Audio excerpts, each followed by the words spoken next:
இந்த தடுப்பூசிகளை நீங்களே பாருங்க. இந்த தடுப்பூசிகள் இப்படி சுறுசுறுப்பாக ஒரு பாருங்க. இதுதான் இந்த தொழில் நிறுவனம் கர்ப்பிணி பெண்கள் குழந்தைகளுக்கு பாலூட்டும் பெண்கள் திரும்பிய பிறகு தலைவலி காய்ச்சல் வாந்தி இந்த தடுப்பூசி போட விரும்புகின்றீர்களா? கரோனா தடுப்பூசிகள் பயன்பாடுக்கு வந்துள்ளது. நீங்க இந்த தடுப்பூசி போட விரும்புகின்றீர்களா? இந்த தடுப்பூசிகள் எப்படி உற்பத்தி செய்யப்பட்டு வருகின்றன? இது பற்றி உங்க சந்தேகம் என்ன? என்னுடன் பகிர்ந்து கொள்ளுங்கள். அனைவருக்கும் வணக்கம். நான் பூங்கோட்டன். இப்பொழுது பெய்ஜிங்கில் அமைந்துள்ள சைனோஃபேக் என்னும் உயிரின அறிவியல் மற்றும் தொழில்நுட்ப நிறுவனத்தில் இருக்கிறேன். பல்வேறு கேள்விகளுக்கான பதில்களை இங்கே அறிந்து கொள்ள முடியும். நீங்களே பாருங்க. எனது பக்கத்தில் இந்த கரோனா தடுப்பூசிகள் அதிகமாகவும் சுறுசுறுப்பாகவும் உற்பத்தி செய்யப்பட்டு வருகின்றன. இந்த தடுப்பூசிகளை 2 முதல் 8 வரையான டிகிரி செல்சியஸ் வெப்பத்தில் வைக்க வேண்டும். நீங்களே பாருங்க. ஜனவரி முதல் நாள் பெய்ஜிங்கில் கரோனா தடுப்பூசி போடும் பணி துவங்கியது. இதுவரை சீனாவில் 18 முதல் 59 வரையான வயது கொண்டவர்கள் இந்த தடுப்பூசிகளை போடலாம்.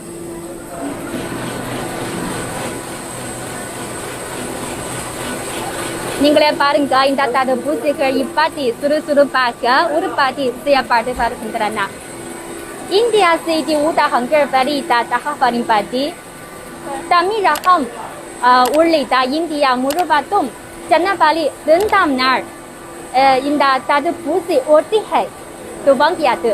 விரைவில் இந்திய மக்கள் இந்த தடுப்பூசி போட உள்ளனர் என்று நம்புகின்றேன்.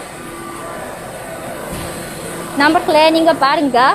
இதுதான் இந்த தொழில் நிறுவனம் உற்பத்தி செய்த இந்த கரோனா தடுப்பூசிகள் தான். அப்புறம் யார் இந்த தடுப்பூசி போடக்கூடாது? இப்பொழுது உங்களுக்கு அறிமுகம் செய்ய விரும்புகிறேன். எடுத்துக்காட்டாக கர்ப்பிணி பெண்கள், குழந்தைகளுக்கு பாலூட்டும் பெண்கள், கடும் காய்ச்சல் தொற்றி கொண்டோர், கடும் கல்லீரல் மற்றும் நுரையீரல் நோய் தொற்றி கொண்டோர், கடும் புற்றுநோய் கொண்டோர் முதலியவர் இந்த தடுப்பூசிகள் போடக்கூடாது. சரிங்க நம்பளே, தற்போது சீனாவில் மருத்துவ பணியாளர்கள், காவல்துறையினர் முதலியோர் இந்த தடுப்பூசிகள் முதல் முறையாக போடலாம். கடந்த பல நாட்களாக அவர்கள் குறிப்பாக மருத்துவ பணியாளர்கள் வைரஸ் பரவல் தடுப்பு பணியில் முக்கிய பங்காற்றி வருகின்றனர் அல்லவா?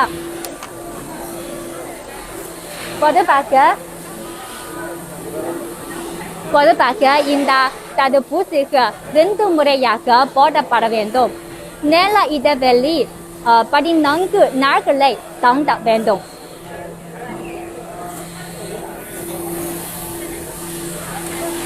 மேலும் இந்த தடுப்பூசிகள் போட்டு கொண்டவர்கள் சுமார் 30 நிமிடங்களாக உடல் நிலைமையை கண்காணிக்க வேண்டும். பிறகு பிரச்சனை இல்லை என்றால் வீட்டுக்கு திரும்பலாம். வீட்டுக்கு திரும்பிய பிறகு தலைவலி, காய்ச்சல், வாந்தி, இருமல், வயிற்று பேக்கு உள்ளிட்ட பல்வேறு பாதிப்புகள் இருந்தால் காலதாமதமின்றி மருத்துவமனைக்கு போக வேண்டும். இந்த தடுப்பூசிகள் பயன் எப்படி? இந்த தற்போதைய புள்ளி விவரங்களின்படி இந்த தடுப்பூசிகள் குறைந்தது 6 மாதங்களுக்கு நோய் எதிர்ப்பு சக்தியை வழங்க முடியும். இது உலக சுகாதார அமைப்பின் தரநிலைக்கு பொருந்தியது.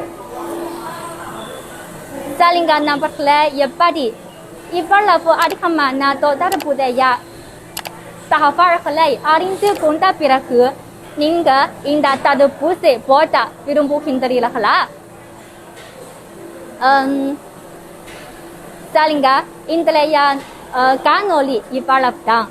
இது பற்றி மேலதிக கேள்விகள் இருந்தால் இந்த காணொளியின் கீழ் என்னுடன் பகிர்ந்து கொள்ளுங்கள். அன்றாட வாழ்க்கையில் நாம் கூட்டாக முகக்கவசத்தை நன்றாக அணிந்து பாதுகாப்பாக இருக்க வேண்டும் அல்லவா? சரிங்க நண்பர்களே, அடுத்த முறை மீண்டும் சந்திப்போம். வணக்கம்.